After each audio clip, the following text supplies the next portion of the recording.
সামনেই ২৬শে জুলাই আমাদের কলকাতায় স্টোর ওপেনিং। এখন থেকেই লিস্ট বানিয়ে ফেলেছি, টুকটাক করে কেনাকাটি শুরু হয়ে গেছে, হাতে সময় খুব কম আর আমাদের অনেক কাজ করতে হবে। কিন্তু আমি মনে করি 70% লাক আর 30% হচ্ছে আমাদের মেহনত। পরিশ্রম বা হার্ডওয়ার্কিং আমাদের করতেই হবে, এর কোনো সাবস্টিটিউট নেই।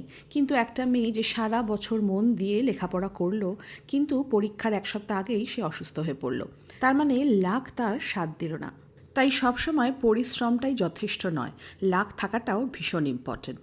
কিন্তু এই লাক ব্যাপারটা কিন্তু স্টোরে বিক্রি হওয়া জিনিস নয় যে অর্ডার দিলাম, বিগ বাস্কেটে 10 মিনিটেই তোমার বাড়িতে ডেলিভারি করে গেল। কিছু কিছু ক্ষেত্রে শুধুমাত্র পরিশ্রমটাই যথেষ্ট নয়। তাই আজকে কলকাতা স্টোরের জন্য কেনাকাটি করতে চলে এলাম রত্নকুটিরে। অলরেডি আমার বাড়িতে রয়েছে লক্ষ্মী যন্ত্রম, আর সাথে আমি ব্যবসার জায়গাতে সবসময় কিন্তু কিছু পজিটিভ জিনিস রাখি যেটা পজিটিভিটি নিয়ে আসে। রত্নকুটিরে পেয়ে যাবে সিট্রিন, গ্রিন অ্যাভেঞ্চুরি আর ব্ল্যাক টুরমালিন।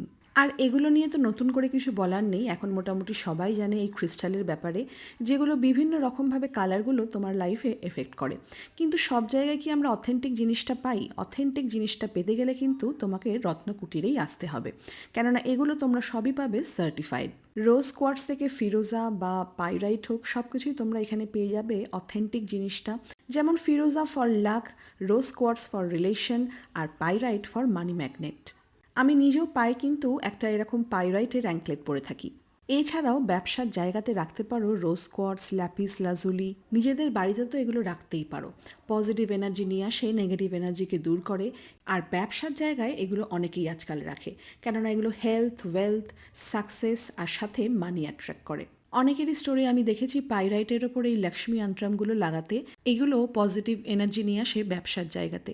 উত্তর দিকের দেওয়ালে কিন্তু এটা টাঙাতে হয়। রত্নকুটিরে আসলে ওদের স্টাফেরাই তোমাদের সুন্দর করে বুঝিয়ে দেবে কোনটা কোন জায়গায় বা কিভাবে বা কোন দিকে রাখলে ভালো ফল পাওয়া যায়।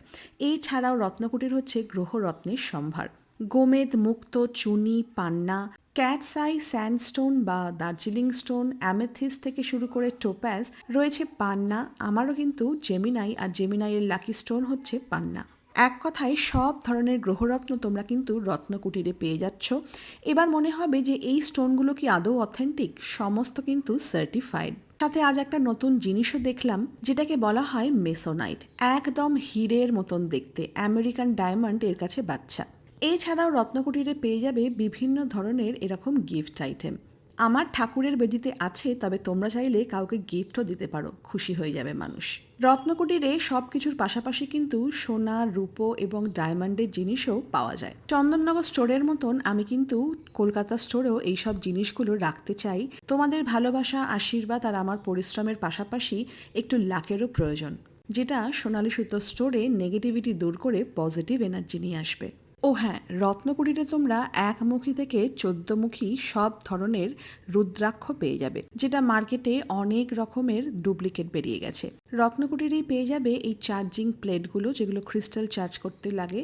এছাড়াও বাস্তু দোষ কাটাতে বিভিন্ন ধরনের বাস্তু যন্ত্রম থেকে কাল সর্প যন্ত্রম, সব ধরনের পজিটিভিটিকে একদম বস্তাবন্দি করে নিয়ে যাওয়ার জন্য তোমাদের আসতেই হবে চন্দননগর কোটমোড় রত্নকুটিরে। চন্দননগর স্টোরে তো আছেই, কলকাতা স্টোরের জন্য আমার কিন্তু শপিং ডান।